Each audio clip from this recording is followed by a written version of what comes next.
welcome to the Mixer, Gaurav, and thank you for taking the time out to talk to us today. Before we Thank you, Sudeshna. Yeah. Before we go ahead, I'll give a brief introduction about Gaurav. He has a wealth of experience, which I can't probably cover in like a minute or so. But I have known Gaurav for quite a while now. He is my go-to person when it comes to any advice around business finance and any ideas that I want to bounce off around financial sector. And Gaurav has created digital strategies, customer journeys for over 2 decades now, and for companies like Ex-Sharekhan, IIFL. He has also been a co-founder to One Finance, and now he's building Elevate. We would get to know a lot more about what Elevate is doing and where Gaurav's journey is taking him in this discussion.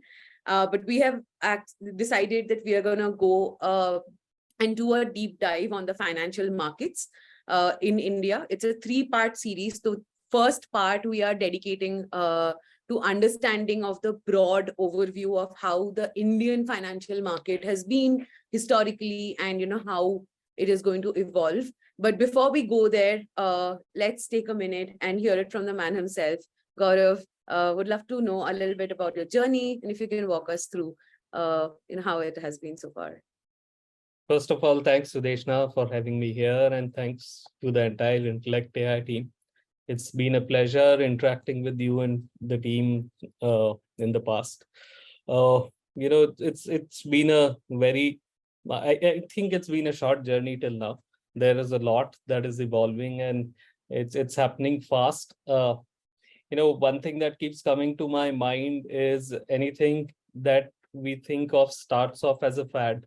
There are some early adopters, and then there are people who have the fear of missing out, try a few things without strategies, fail, and then kind of eventually adapt and adopt to things. So my journey started with financial services in 2003-4, was some time back now.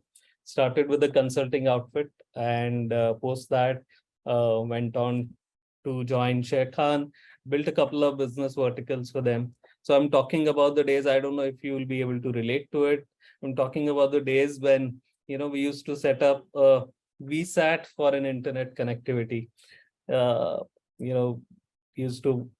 had to order from a particular vendor. It used to take about 45 days for equipment to reach at least tier 1 cities, tier 2, 3 cities, it could be months.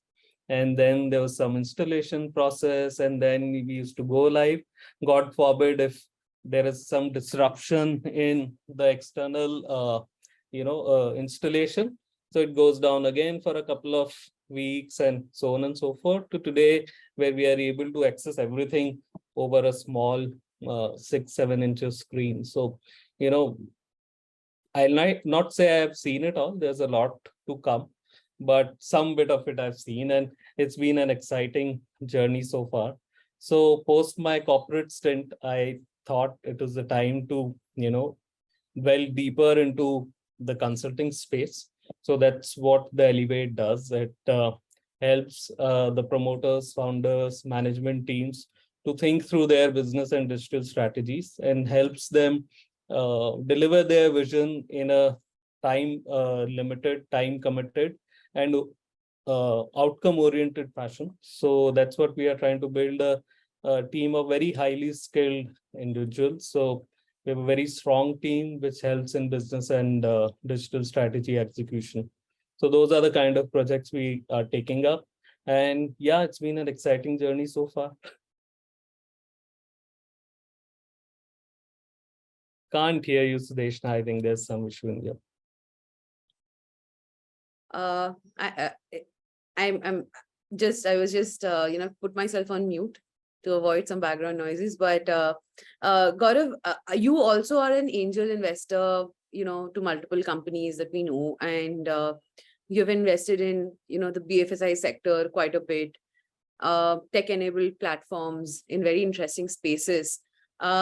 How are you looking at, the space evolving? What is your thesis there in terms of going out and finding the right founders, the right markets to invest in? If you can give like a brief idea of how you're thinking about it.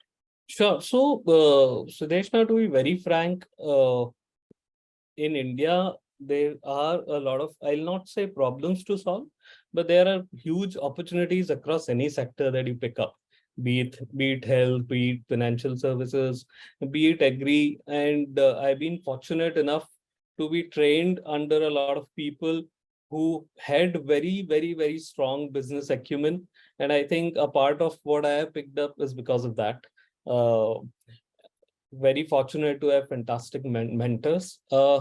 What essentially I look at while doing this either pre-seed or seed kind of investments, and then now I'm kind of trying to expand my portfolio over a period of time.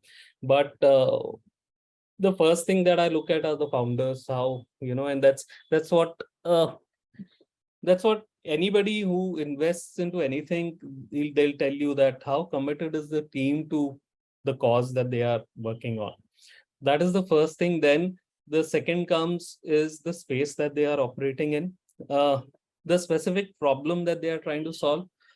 Surprisingly, I've come across a lot of such founders who are building something great, but are partly aware of the environment. So sometimes during the discussions, you come across such scenarios where something like this has already been built or is being worked on, but they are partly aware of that.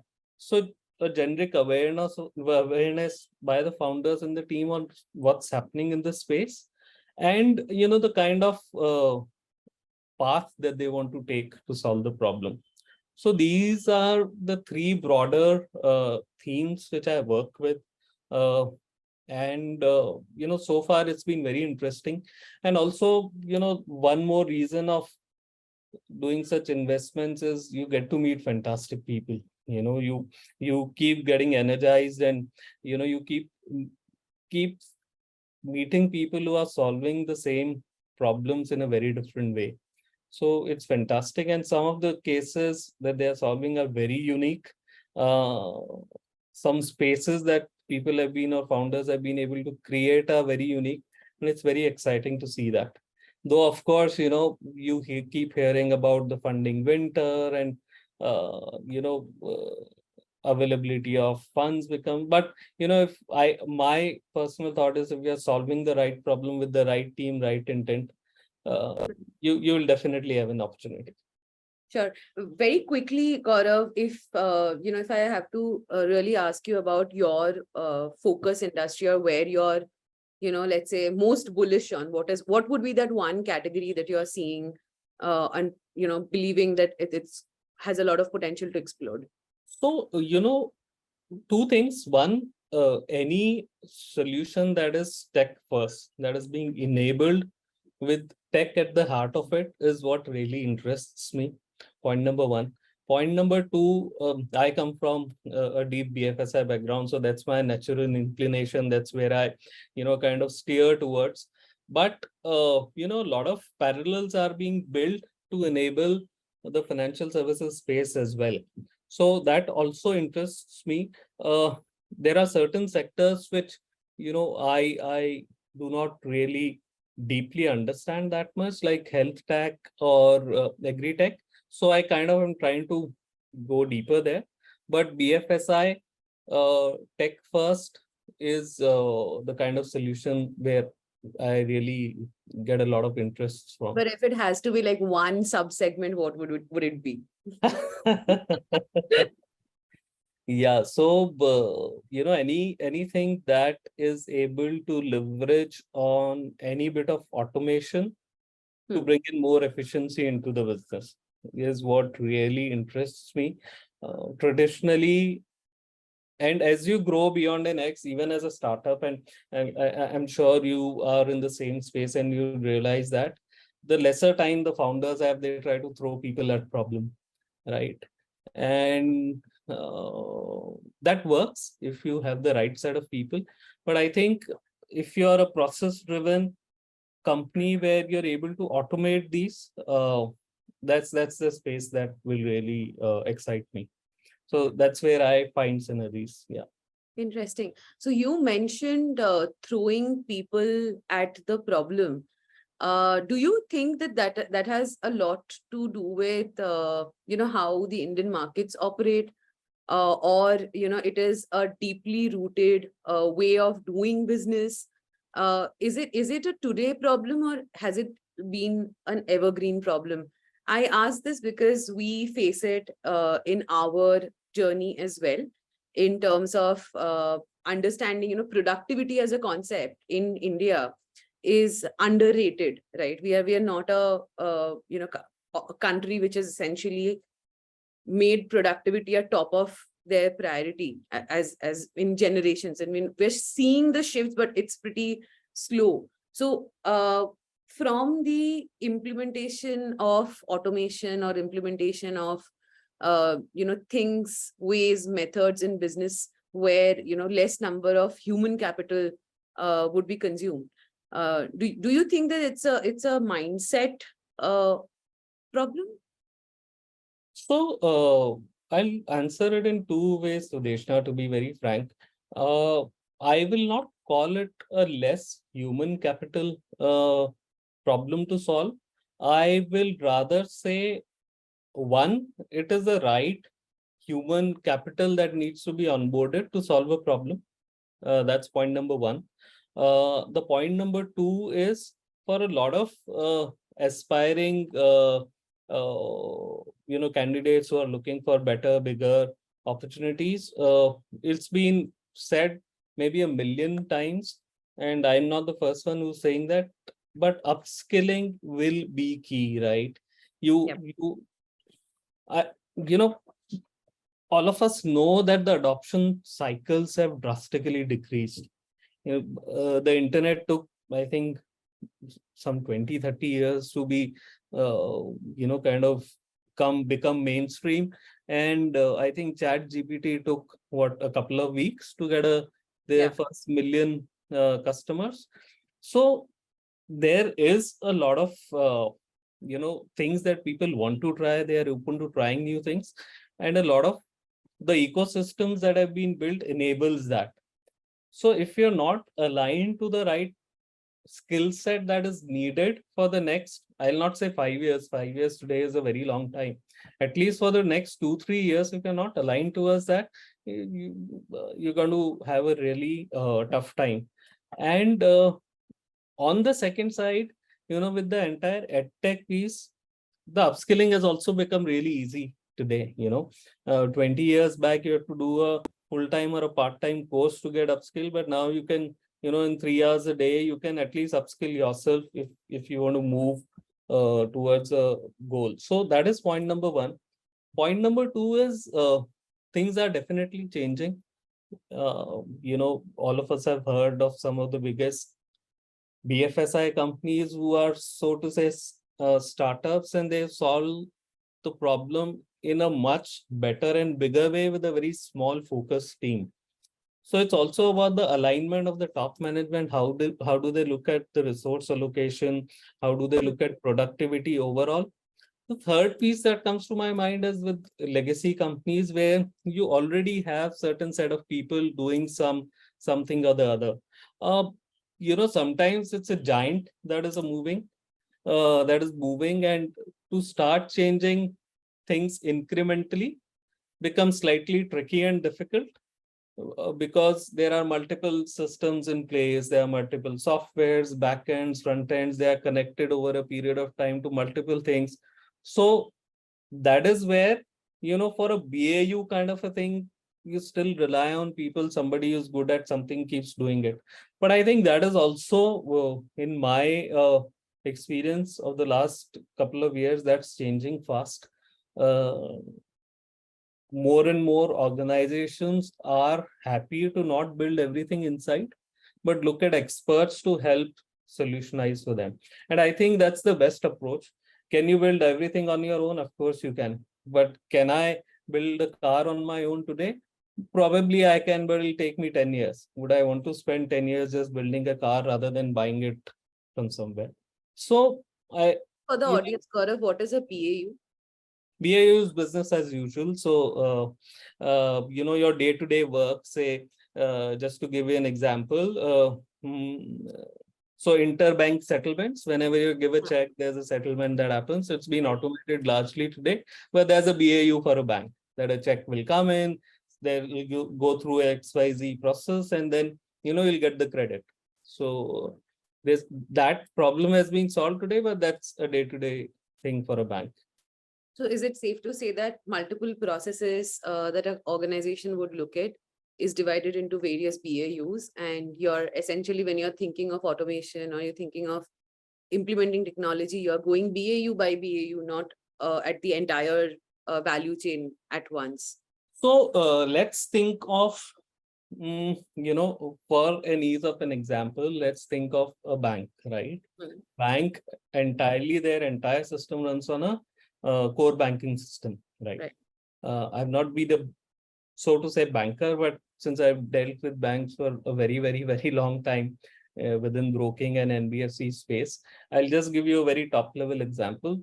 So these core banking systems have been built over a period of time, and think about an unstable system which you want to plug in today disrupts the entire operations of the bank, which is the backbone of your economy.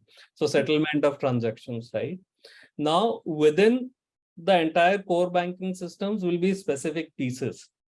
To give you an example, UPI is one piece where you integrate with somebody, IMPS, NEFT, then, so to say, as simple as sending a transaction message, sending a message of an EMI due, so on and so forth, right? So you say, I'm going to touch your core banking system, which is powering the entire bank, there will definitely be a lot of hesitation because it's a stable system built, customized over a period of time. But if there is a process where anybody can bring in more efficiency, especially by automating that process, and it can be an external agency, I'm sure most of the banks will be more than happy to look at that, because that's not touching the heart of their business, but it's just enabling them to build in more efficiency into the system. So you go from outwards to inwards, and then eventually are able to solve the bigger problem. That's how I look at it. Interesting. I would like to come back to this, this part specifically on identifying areas to solve for. But I want to take a step back, Gaurav, and since, you have seen this industry evolve, and I think the last 10 years, specifically 10, 15 years, has been instrumental in terms of, elements that came into the space. We got an UPI, we got an e-commerce, the non-market linked products became mainstream. Today, we are seeing a huge growth in alternative investment space. Wealth tech, reg tech are, something which is getting developed. So, I would really like to sort of zoom out of now, and historically, one or even two times, right? Do you remember any of those incidents, right? Where you saw that, something like today, Chat GPT happened and the entire industry is talking about, LLMs and generative AI. But from the financial markets perspective, do you remember one or at best two events which happened and changed the entire trajectory of how those companies operated, how job roles changes, so on and so forth?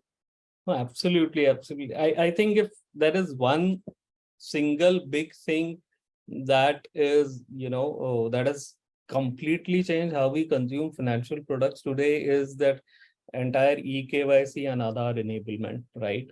That has been one biggest game changer. I remember when, when we started, the only way to open an account was to meet a client.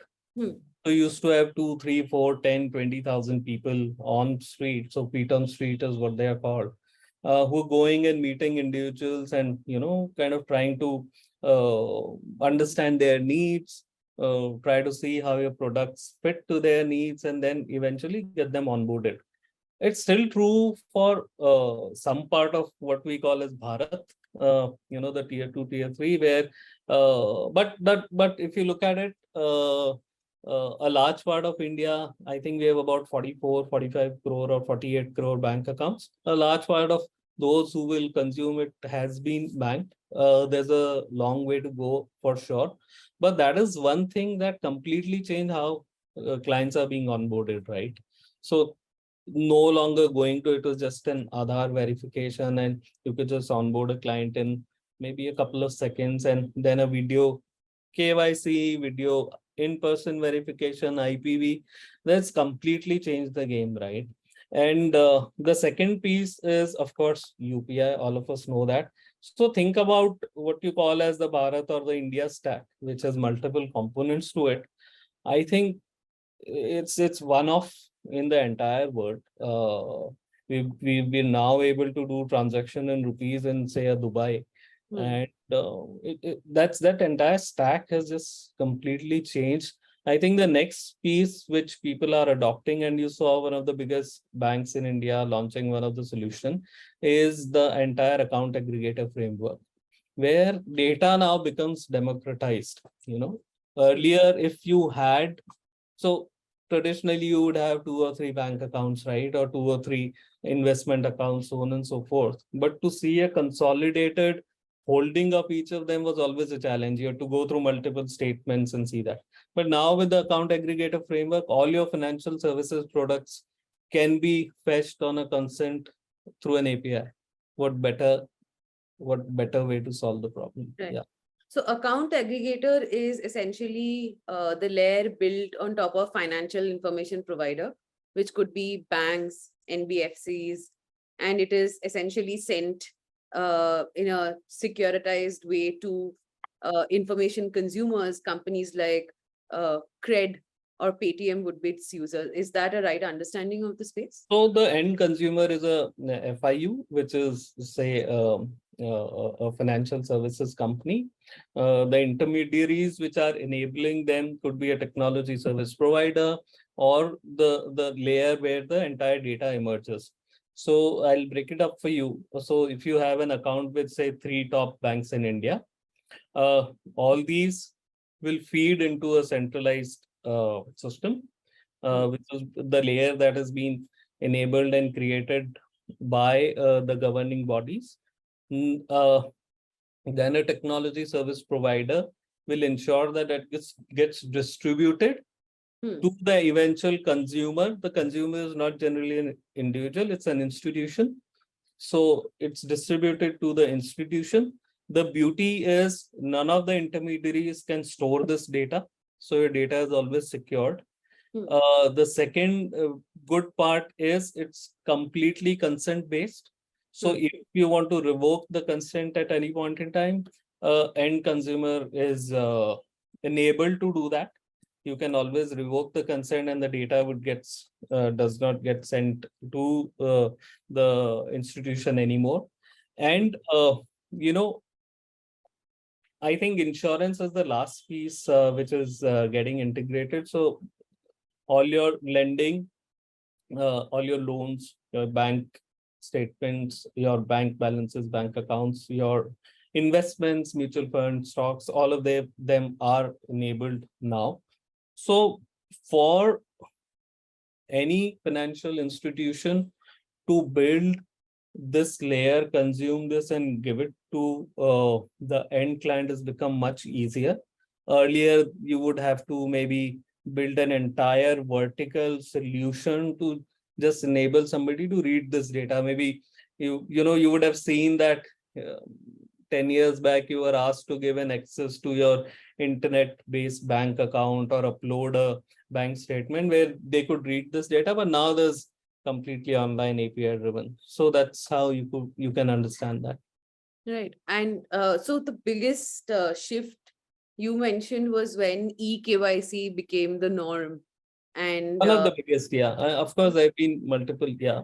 Sure, but one of the most transitional Yeah. change that brought in. So who in the organizations were impacted, and before we go there, what kind of organizations were early adopters of eKYC, and what roles got impacted when eKYC or digital onboarding was implemented?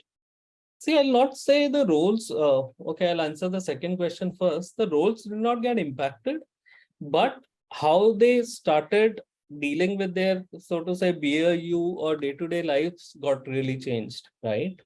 Uh, think about a scenario where if the fulfillment is, think of a sales cycle where you generate a lead, you have a name and essentially a phone number, you reach out to them, and then they will give you an appointment of an X date and an X time. That could be, in a city like Mumbai, it could be 40 kilometers away from your office. You travel there, you meet them for half an hour, 45 minutes. You can tell them about your product, understand their needs, collect a set of physical documents, which could be bank statement, ID proof, address proof, so on and so forth. Bring that entire docket back to your office, submit it to your account opening team. They will go through that entire documentation. God forbid, if there is something additional that is needed, you have to travel back, get that done. So this entire inefficiency of, kind of onboarding a client.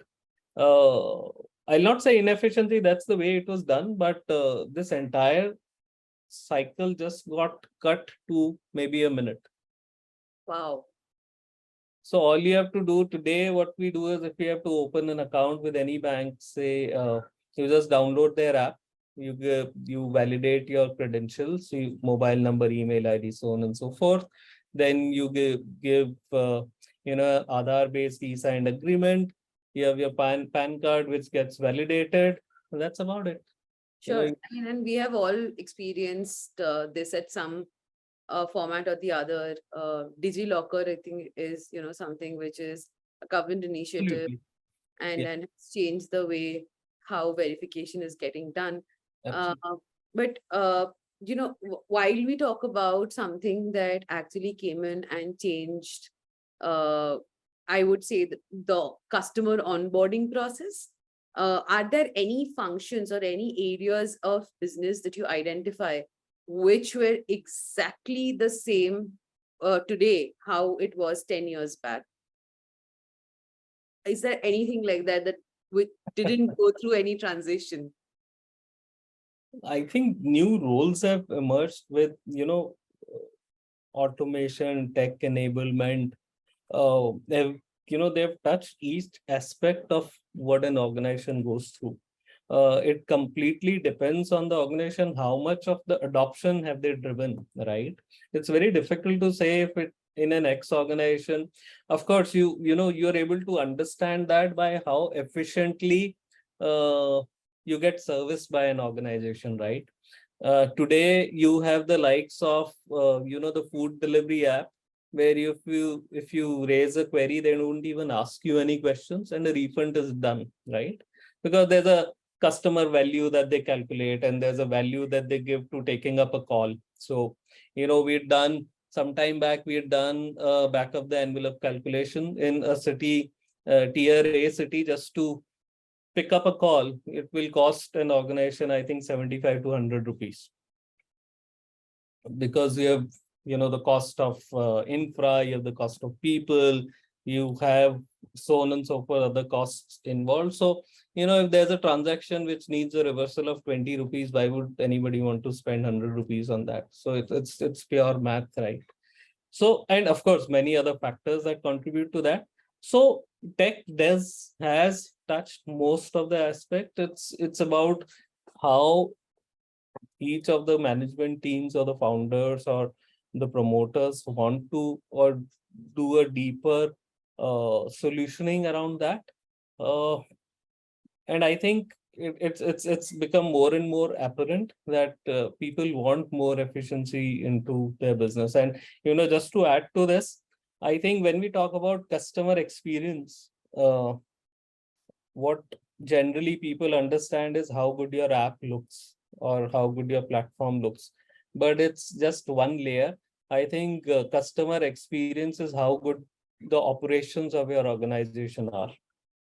Right. uh, So you so definitely feel that there is no particular role that has gone, like has been the same as it was 10 years back, rather new roles has been created to cater to the changing? There could be some, but by and far, they would also have been impact from a broking aspect, the fund settlement or the obligation settlement. Fund settlement is when you buy a stock and then it is settled at an exchange, and then you get the stock in your DP account. That's the fund settlement cycle. Even from the regulatory perspective, a lot of things have been pushed in a way which can bring in more efficiency into the system. But definitely, some of them might have had a 10% impact, and large part of them might have had a 40, 50, 60% impact. But there definitely is a lot that can be done and achieved across sectors. Yeah. Right. So we have been talking a lot on, the infrastructure and how essentially those infrastructure evolution has led to deep transformative shifts Yes. for the capital markets. One fundamental difference that I noticed, we going through a couple of reports published by companies like BCG, is the fact that the APAC market in general, the capital allocation happening across these segments. So we are underfunded in financial infra, and for the audience, we're just talking about companies who are building infrastructure for businesses. Either it is a B2B2X, which is where the infra is enabling businesses to serve to more number of customers or other businesses, or these are directly like B2B businesses. A good example of that is a payment gateway, which essentially enables businesses to collect money from their customers online. Coming back, so we are seeing a very heavy allocation of capital on infra and wealth in, let's say, markets like North America, Latin America. But we are seeing the developing markets are heavily allocating capital on digital payments, digital lending. But I think less than 10% of what is allocated today goes to infra. So if the understanding is, from the outset, that we are understanding that this capital allocation to the infra will eventually enable the digital payment or the digital landscape to perform better. The classic example being that because UPI exists today, it has to a deep extent enabled people to buy online or make the purchase journey super simple. So why is is this, would you call this a shift that is gradually happening, or are there some nuanced insights here that will help us understand from as a person who is, let's say, developing the technology versus as a person who is actually utilizing the technology? What is that wall that we're not able to see through? So, Sudeshna, there are two fundamental aspects to it. One is your core infra that any regulatory body develops to make uh, a complete shift in how things are being done. So, and that impacts the largest layer of your population. So when you talk about an Aadhaar, could a private company build an Aadhaar or a UPI framework? Yes, they could have. But should that be done is a question of discussion for some other, some other talk or some other, podcast for us. But what I'm trying to say is whenever a regulator enters any kind of a domain, they lead to a bigger or a massive shift in how the business overall is done, because it's a huge infrastructure play. It's not a play between two entities, two banks, but it impacts the entire population of the country. So developing an Aadhaar infra is about getting 140, 150 crore people on board with a unique identity, right? And that data needs to be secured, safe, and held with a custodian who's, your own government, right? Similarly for NPCI. So if you look at it, they built the infra, but the experience layer on top of that could be built by anybody. Hmm. So if you look at Google Pay or any of the other UPI services, even say for that matter, you mentioned Cred, the experience layer that they have built or UPI or the product layer or their own product, TG, your target group fitment is what, each of these companies have been able to build. So today, if you look at it, I think PhonePe has the highest market share in UPI, right? Which essentially is not Beam app. They're the first one to build it because the infra has been built. Now it could be on a company to build the experience. Having said that, uh, from an external infra perspective, think about what has been done to data centers. Earlier, over 20 odd years back, all IT infra used to be on premise. So I still remember in my first organization, there was a huge server room, and nobody was allowed inside because you never know, somebody is going to pull a cable or something and everything is going to go down. To now, nobody has that anymore. So that is of utmost importance, yes, to enable the business. So infrastructures which help business scale up Hmm. with their existing processes or their existing systems will definitely be needed, and I think that is the route that anybody should take, where they are solving the larger problem Hmm. with with a specific technology or a solution. I think the ability to scale up is where you are solving larger use cases using one single tech.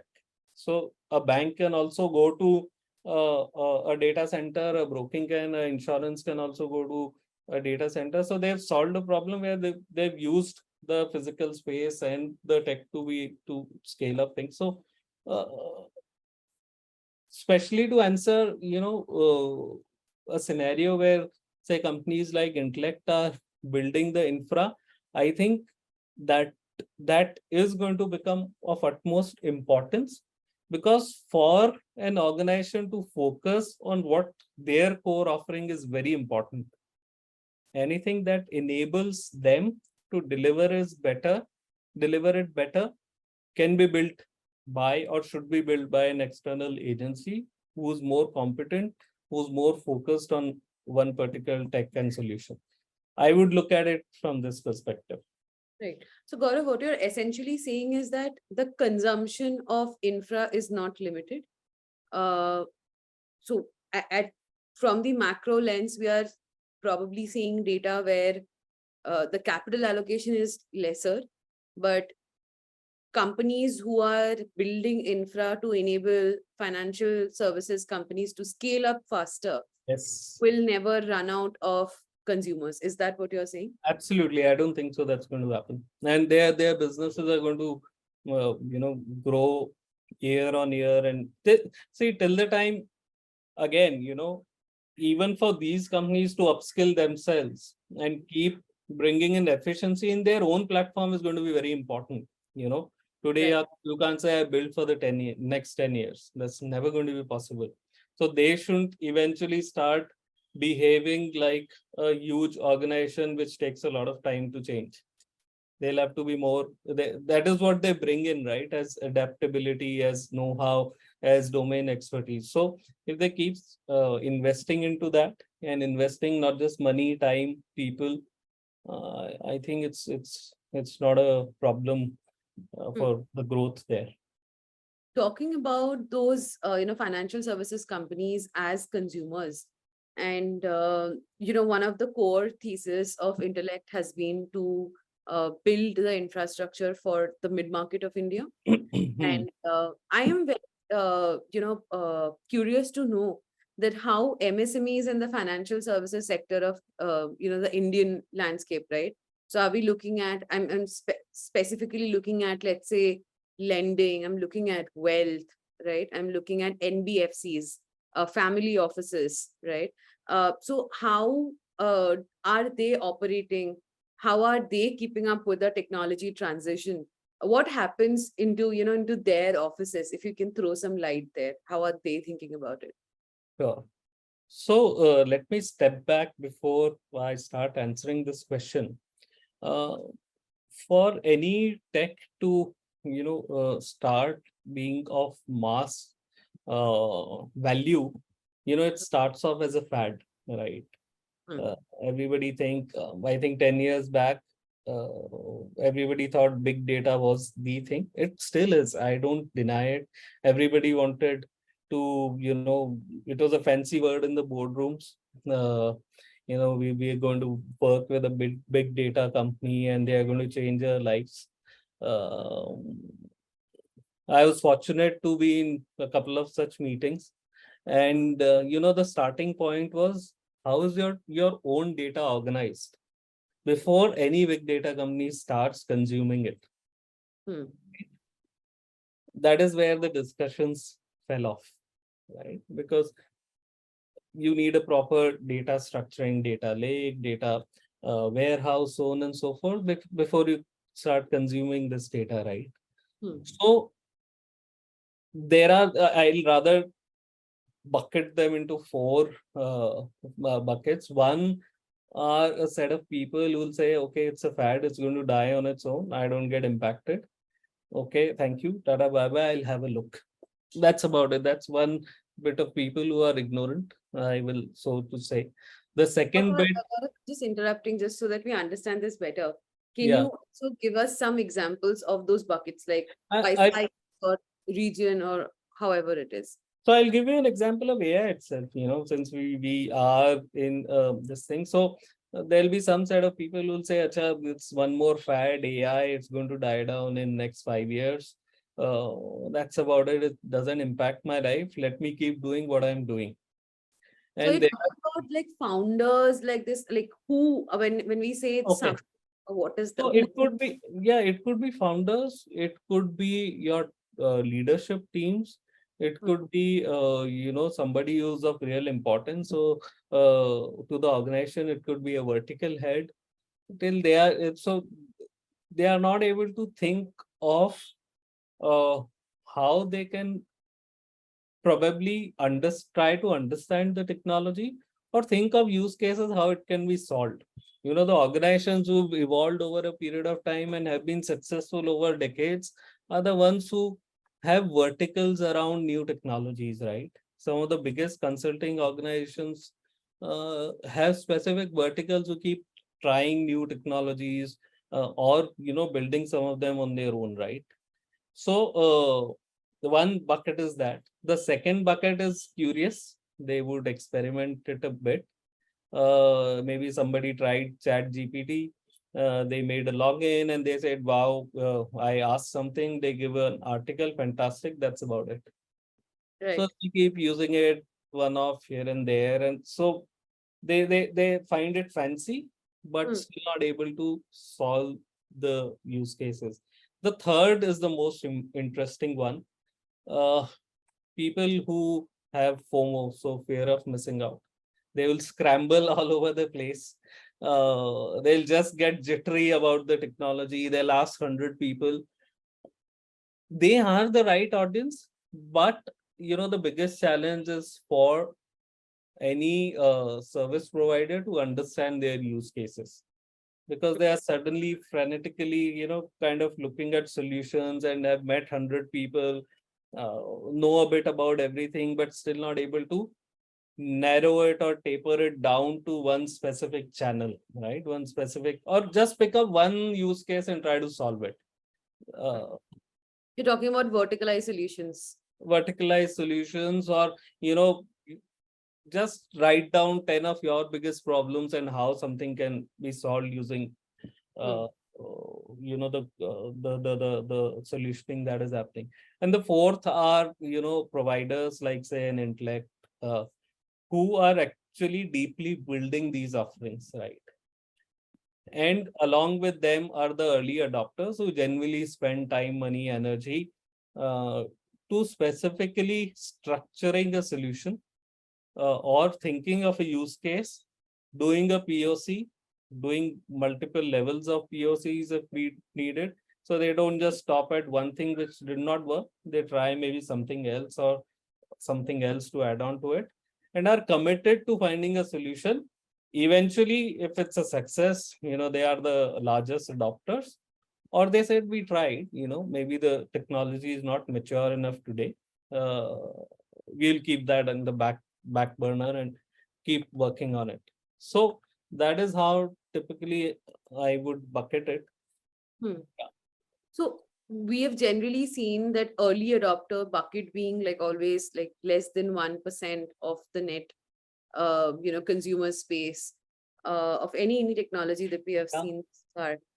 What percentage do you think, we should be estimating or guess estimating specifically that Gen AI has like huge relevance for financial industry at large?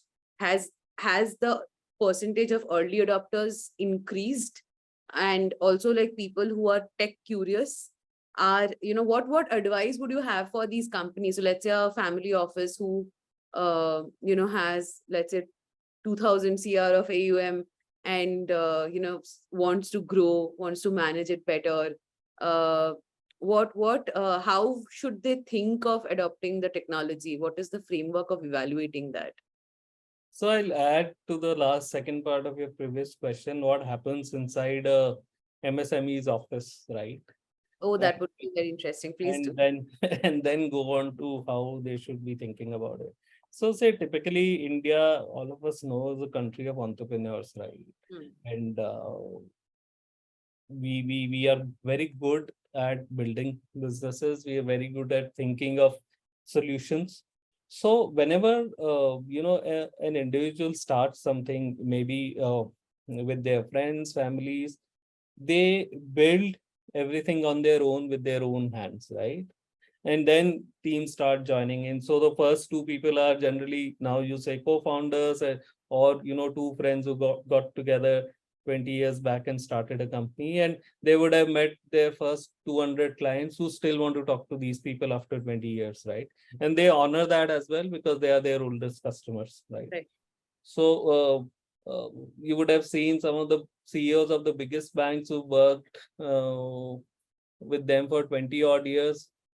They very rightfully also say, I still remember my first client and he's just a call away, right? Now the banks would be worth hundreds and lakhs of crores of valuation, but that's the kind of culture that you build in an organization. Hmm. There comes a time in any family offices business, and I'm a first generation entrepreneur. I cannot claim to have gone through that journey. I hope I go through that thousands of crores of valuation journey at some point in time. But that's through my observation, my interaction over the last 2 decades and more with similar entrepreneurs, where there comes a point in time where they've been able to build to a X scale. Now, what starts happening is there is a set of people who come on board, say 300, 400, 500 people team. Now, from that point is where they want to pivot and have a multiplier of a growth. But Right. what happens there is you're so involved invariably in your own business that Hmm. for you to step back and devote time to something new which can add to your business becomes very difficult, Right. because you're still building, right? You've not reached your full potential. While you're still building, you want to try newer technologies, you want to try newer solutioning which can add a lot of value to the organization. So typically that's what happens in in an MSME office. The owner would be present. He most of the times will be the first one to come to office and the last one to leave, because you can't dream of a business if you have not lived it. So they are the ones who are dreaming and living it and building it. So that's typically what happens. Once, say, they would have raised funds, or they would have entered new verticals, or they would have entered new markets, is where they need help in terms of exponentially increasing productivity, increasing businesses. So that's what typically happens in and that's with my experience.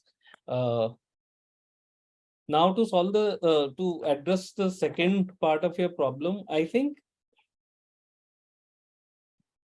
what I mentioned earlier, for any of these successful entrepreneurs or people who are, why should I just say successful? For any entrepreneur who's lived an journey with their organization, it's very important to maybe write the top five, six pain points or pain areas while getting into any such discussions, and try to explore of a possible solution through either the platform or the service, right? So just to give you an example, there's a client of my consulting firm. They came up with a unique problem. So they've been into existence for about 30 odd years, profitable, very successful at it. They have multi locations, so they have multiple offices across India, about 400-500 people. Now there's a lot of data, knowledge of data available within the organization, but it's so fragmented that to retrieve any of that data by any level of the employee is very difficult. If I want to go back to what happened on this specific project, which was very successful, and how did it get executed, you'll get lost. It'll take days to, kind of execute it. So they wanted a solution where this data retrieval or, the knowledge retrieval is very easy for them. It can be done on a click of a button and can be done. There could be layers of access because some data might be sensitive, client sensitive, but at least it's available when needed, right? So that is where, maybe a solution which is an infra solution can help solve this problem in a very focused way. That, you have data spread across multiple sources, multiple formats, multiple drives, multiple clouds. Can that be brought onto one single platform, and that entire access can be given with, of course, the right checks and balances to the entire organization. So you're not wasting time. You've added so much efficiency, and it's a multiplier effect. Absolutely. I mean, knowledge search and discovery is, one of the biggest pain point. We were also talking about data centralization a while back, that you would need to have a data warehouse in place. People would need to have a large solution which manages your data, cleans, classifies the data end to end in place to actually have advantages of business intelligence tools like analytics, reporting, so on and so forth, right? And I think we are at a juncture where this is undergoing a change. So we definitely want to understand how our customers, how MSMEs essentially are thinking about it, so that not just for Intelekt AI, but we truly believe that it's not a job of one company, one individual to bring in this transformation, specifically in a market like India, which is extremely nuanced, has its own way of operating, which is fairly different from what we see in the markets of in the other global markets where the software consumption is super high. So one last, we are the fag end, Gaurav, of our discussion, and it has been great insights this far. But one last question that I do have for you is to understand that, let's say, uh, how would we think of a buying journey, let's say a software buying journey for the same company that you took the example of? So what is the right amount of time the customer should be spending, right, for buying a software? What are the questions they should be asking? And from the product provider point of view, right, technology provider point of view, what are some things that even we can keep on top of our mind, so that we make it superbly simple for our customer? And you are the customer experience person, so I would love to hear your thought process for both the sides of the table, uh, and that would be superbly helpful. Yeah. Uh, See, any entrepreneur who's been successful at it, if nothing else, they are really smart, right? So, Yeah. and of course, we have to respect that now, since I'm on the other side of the table as well. We have to respect that fact as a community. So, one is for any or why just that? For anybody to reach out, any MSME, I think there definitely needs to be a lot of homework done on which space do they operate in, what are the global challenges of that space. If you have friends, families, if you have some mentors, if you have some advisors working this space, please spend that kind of time just trying to understand the industry. It really gives you a lot of perspective, right? Sure. And sometimes you might realize it's a problem not worth solving, or it might be a problem which needs immediate attention and it's absolutely worth solving. So you go to the conversation with a partly available solution. That really helps somebody think through. uh Point number one. Point number two is see how the ecosystem is working, right? Most often than not, when while we are building, we are so focused on our product that we ignore what's happening around us. So once somebody who's spending money buying a product, service, software would have done their research to some extent, right? So you don't want to get caught on a wrong foot where they cross-reference you against some other solution, and you don't really know what's happening in the ecosystem. So that is also very important for any of us to how to approach the client. Third is, with each client that you meet, it is very important to have a list of takeaways. How that helps you is incrementally making, of course, your own knowledge base better, but your own solution better. Because uh, in sales you have said that every call is a fresh call. You never know if the 100th call is going to give you $100 million worth of revenue, right? So it's like that. Maybe while you're internalizing all these conversations, maybe the fifth client you meet exactly wants what you've already built, and they'll give you a huge contract or whatever, they'll buy your solution. So I think these couple of points are very important for an MSME founder or a promoter.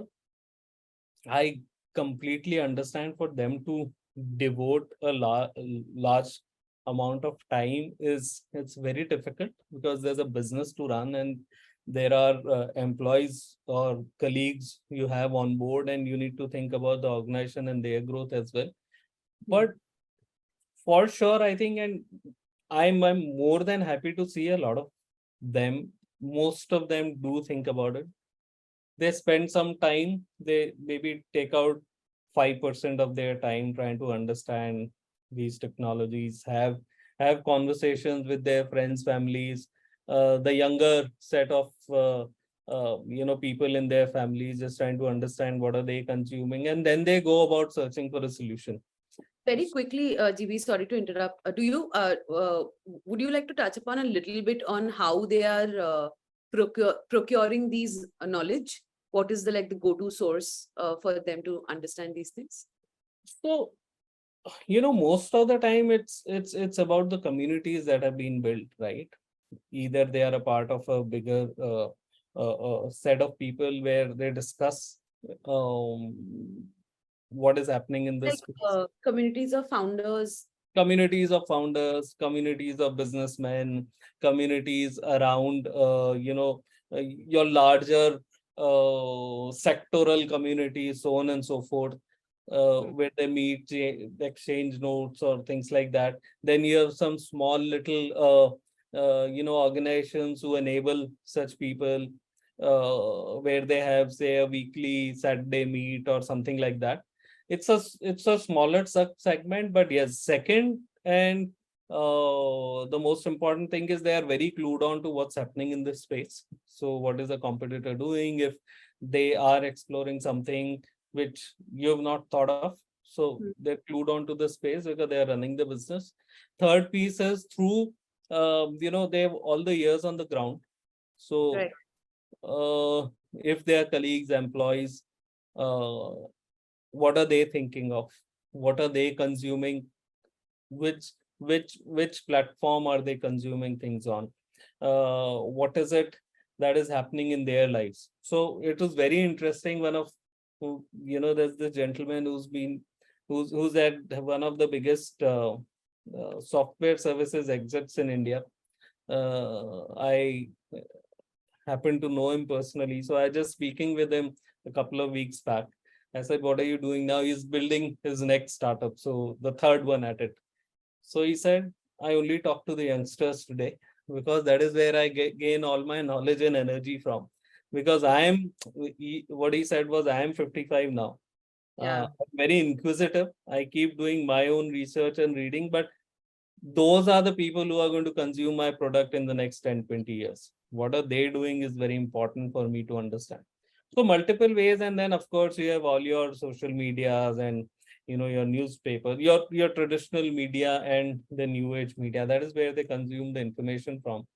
Uh, That is one part, they're consuming the information. How else are they making, like, what else? You were saying, I think, on something on that front. I interrupted and wanted to yeah, go double okay. click on the knowledge discovery part, but please, Yeah. like, if you...